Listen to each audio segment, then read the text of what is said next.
തൈമാവിൽ നിന്ന് ആദ്യത്തെ പഴം വീഴുകെ അമ്മതൻ കണ്ണിൽ നിന്നും ഉതിർന്നു കണ്ണീർ തുള്ളി. എപ്പോൾ കേട്ടാലും സങ്കടം വരുന്ന വൈലോപ്പിള്ളിയുടെ മാമ്പഴം എന്ന കവിത. എന്നാൽ ഞാനിപ്പോൾ വിഷമിപ്പിക്കാൻ വന്നതല്ല കേട്ടോ.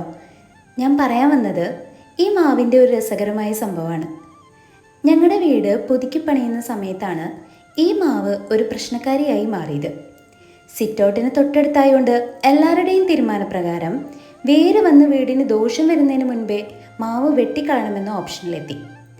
നാളിതുവരെ പൂവിട്ട് കാക്കാത്ത മാവ് ഉമ്മർത്ത് നിന്നിട്ട് കാര്യമില്ല, വെട്ടിക്കളയാമെന്ന് എല്ലാവരും ഉറപ്പിച്ചു. അങ്ങനെ ആ ദിവസം എടുക്കാറായി. മാവിൻ്റെ ചുറ്റും നിന്ന് കുടുംബക്കാർ മൊത്തം തൻ്റെ കഥ കഴിക്കാനുള്ള തീരുമാനം എടുക്കുമ്പോഴേ രക്ഷപ്പെടാനുള്ള മാർഗം അന്വേഷിക്കുകയായിരുന്നു കുഞ്ഞുമാവ്. വെട്ടുന്നതിന് 2 ദിവസം മുമ്പ് മാവിനെയും നോക്കി നെടുവേർപ്പെടുന്ന മുത്തശ്ശി അത് ഉറക്കെ വിളിക്കണം. വലിയ സന്തോഷസ്വരം.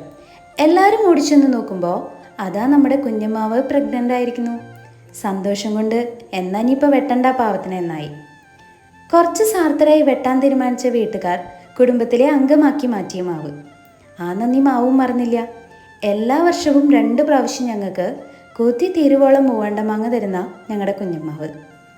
സ്വന്തം ജീവൻ നിലനിർത്താൻ പൂങ്കുല നെയ്ത് ത്യാഗം ചെയ്ത ഞങ്ങളുടെ ചങ്കുപടി. എന്നാ ഇനി ആ മാങ്ങ കഴിച്ചാലോ?